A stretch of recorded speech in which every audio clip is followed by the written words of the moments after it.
Kutipan Babat Tanah Jawi tentang Geger Pacino. Episode ke-75.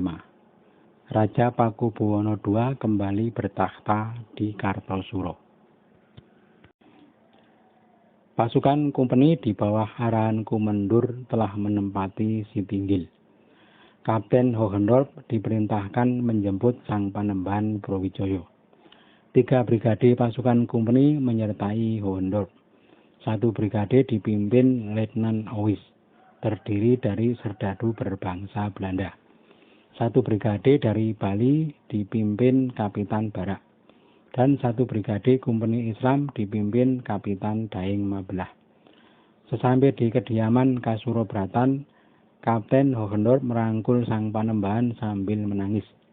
Kapten Hohendorp menangis karena ingat peristiwa di Ponorogo. Juga teringat bagaimana Sang Panembahan begitu menderita ketika keluar dari istana. Kapten Hohendorp bertanya keselamatan Sang Panembahan, juga menyampaikan salam dari Tuan Kumendur. Panembahan menyatakan terima kasih. Kapten Hohendorp berkata, "Dan lagi Sang Raja, Tuan Kumendur mengirim pasukan Kumpeni untuk menjaga Paduka sejumlah 3 brigade. 1 brigade Kumpeni berbangsa Belanda, 1 brigade Kumpeni Bali, dan 1 brigade Kumpeni Makassar.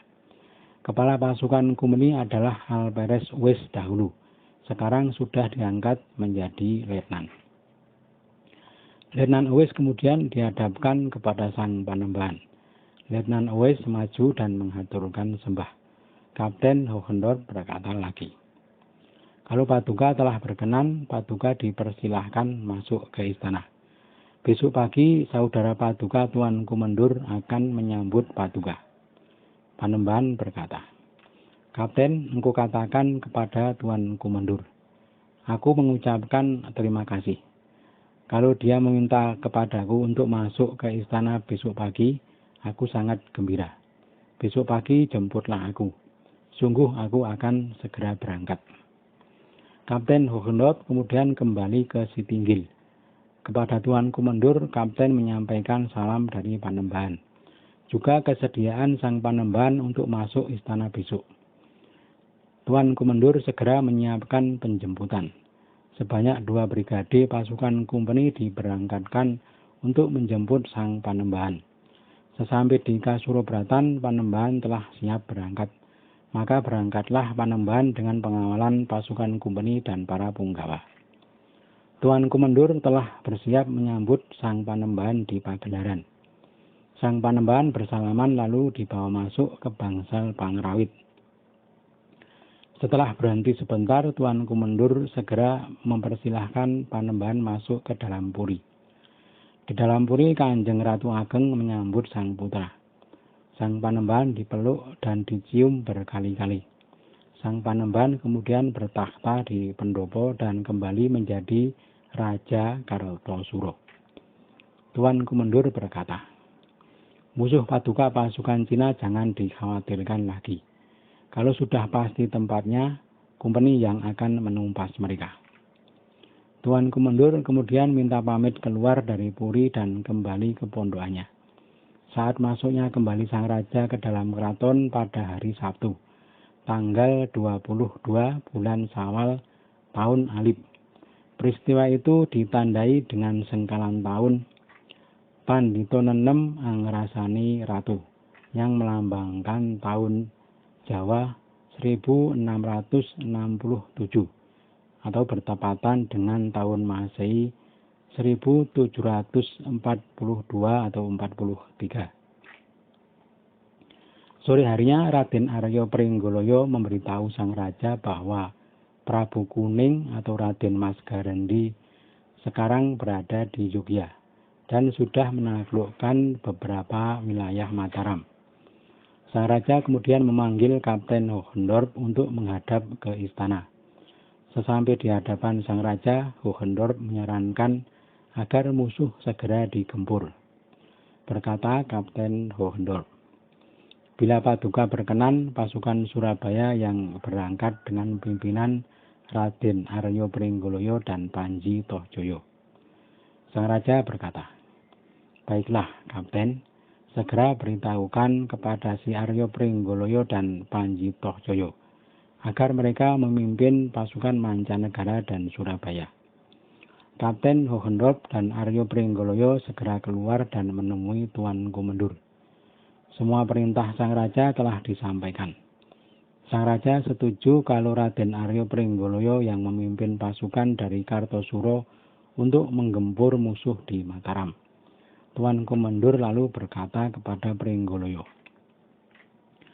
Raden, kalau musuh di Mataram nanti terasa berat, segera beritahukan kepadaku. Nanti aku segera kirim bantuan pasukan kumpeni. Pada saat itu Aryo Pringgoloyo mempunyai sedikit ganjalan di hati. Patih sang raja selama berada di pengungsian Ponorogo, yakni Adipati Wirorejo, ketika sang raja masuk ke istana langsung menempati kediaman Notokusuman, bekas rumah dinas Patih yang lama. Notokusuman adalah rumah yang dulu ditempati oleh Raden Adipati Notokusumo. Maka ketika hal itu dilaporkan kepada sang raja, Adipati Wirorejo mendapat amarah. Adipati Wirorejo dianggap mendahului perintah. Maka Wirorejo untuk sementara dinonaktifkan. Raden Aryo Pringgoloyo dalam hati sangat berharap mendapat penunjukan jabatan patih. Namun sang raja belum mau menetapkan karena belum berunding dengan kumpeni. Tuan Kumendur segera menghadap sang raja di istana untuk berpamitan. Kumendur akan kembali ke Semarang. Sang raja sudah mengizinkan. Sebelum Kumendur pergi, sang raja meminta saran. Bagaimana saran saudara berkaitan dengan jabatan patih? Sebaiknya siapa yang diangkat menggantikan Wirorejo? Apakah saudara mendapat pesan dari Tuan Komisaris? Tuan Kumendur berkata, saya tidak mendapat pesan perihal itu. Tugas saya hanya membawa Paduka kembali ke Kartosuro sampai masuk keraton. Bila ada yang menghalangi, itu menjadi pekerjaan saya untuk menyelesaikan. Adapun persoalan pengangkatan Punggawa, sebaiknya Paduka ajukan kepada Tuan Komisaris sendiri. Tuan Kumendur kemudian menyerahkan semua Punggawa yang dia bawa dari Semarang. Setelah selesai, Tuan Kumendur pun mohon pamit. Sekembalinya dari istana, Tuan Kumendur langsung bertolak ke Semarang. Semua serdadu kumpeni ditinggal di Kartosuro. Adapun pimpinan kumpeni di Kartosuro dipegang oleh Kapten Hohendorp. Sang raja dan para punggawa merasa tenang, karena sekarang sang raja dijaga pasukan kumpeni dalam jumlah besar. Suasana di Kartosuro sudah aman tentram seperti sedia kala.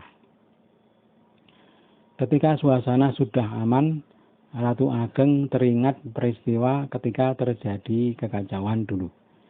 Ada seorang abdi yang sangat dikasihi, tetapi dinilai telah berbuat tidak patut ketika terjadi huru-hara. Namanya Ki Gambuh. Ratu Ageng memerintahkan agar si abdi tak lagi dikaryakan sampai ke anak keturunannya.